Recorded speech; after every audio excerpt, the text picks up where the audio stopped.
और अपनी मौजू की वजाहत करें।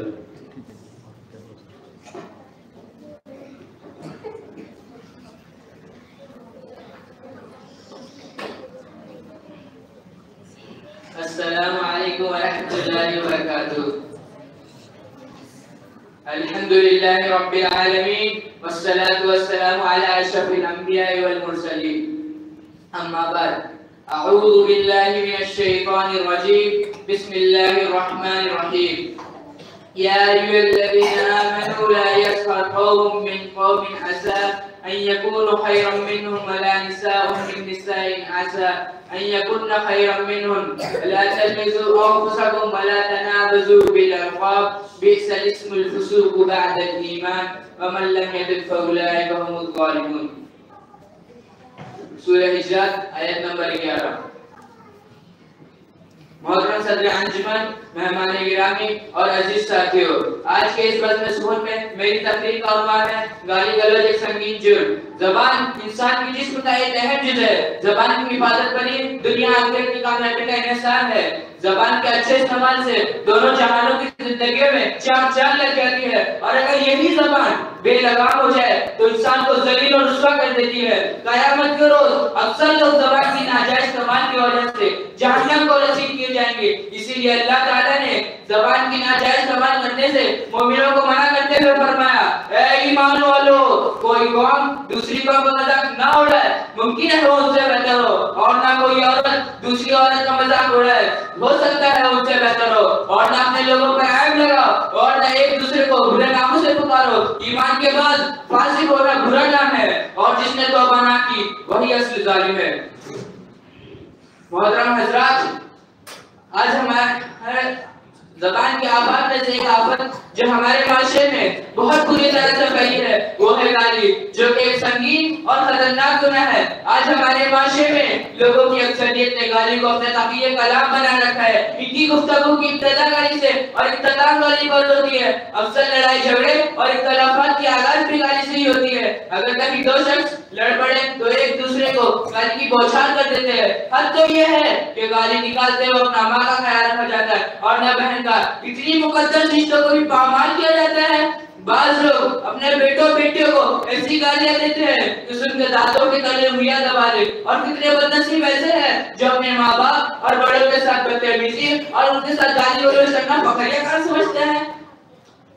कई लोग अपने नौकरों को रोजाना गालियां देते हैं और पूछने पर कहते हैं क्या करें, बगैर गाली दिए कहाँ समझते हैं। इसी तरह बहुत से लोग अपने बीवी को गाली देना और बेतुकी ज़बान चलाना अपना हक समझते हैं।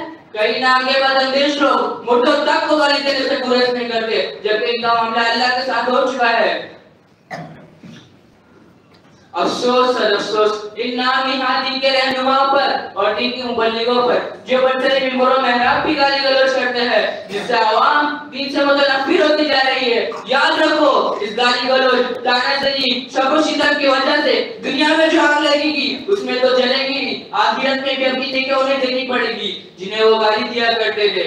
एक मर्तबा अल्लाह के रसूल सल्लल्लाहु अलैहि वसल्लम ने सहाबे किराम से पूछा, मुफलिस कौन है? सहाबे किराम ने जवाब देते हुए फरमाया, ए अल्लाह के रसूल सल्लल्लाहु अलैहि वसल्लम, मुफलिस वो है जिसके पास दिरहम दिनार और मालो मता ना हो। तो अल्लाह के रसूल सल्लल्लाहु अलैहि वसल्लम ने फरमाया, नहीं, मेरे उम्मत का मुफलिस वो है जो अल्लाह के बारगाह में हाजिर होगा, दुनिया में नमाज पढ़ता होगा, रोजा रखता होगा, ज़कात अदा करता होगा, लेकिन साथ ही साथ किसी को गाली दी होगी, किसी पर बहतान बांधा होगा, किसी का माल खाया होगा, किसका खून बहाया होगा, किसको मारा पीटा होगा।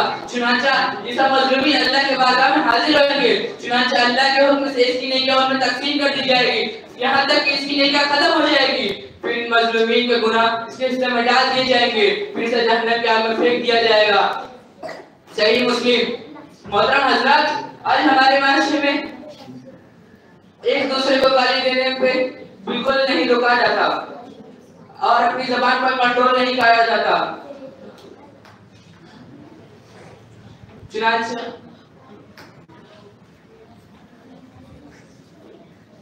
अगर कोई शख्स गाली दे तो कोशिश करनी चाहिए कि उसका जवाब गाली से ना दिया जाए, बल्कि अपनी जबान को महफूज रखा जाए, क्योंकि फरिश्ता आपकी तरफ से जवाब दे रहा होता है।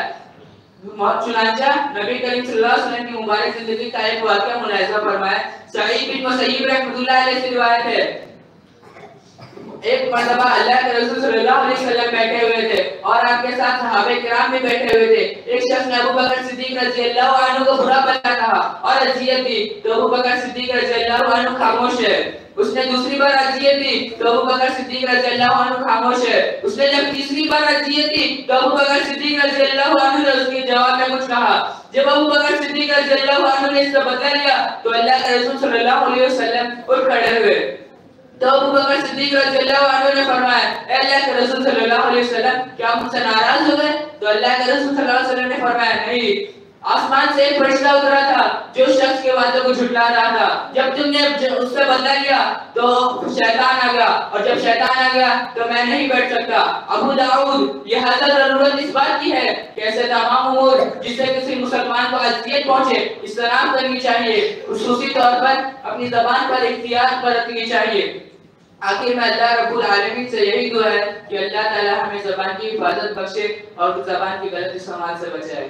आखिर दावाना अनिल हम्दुलिल्लाहि रब्बिल आलमीन।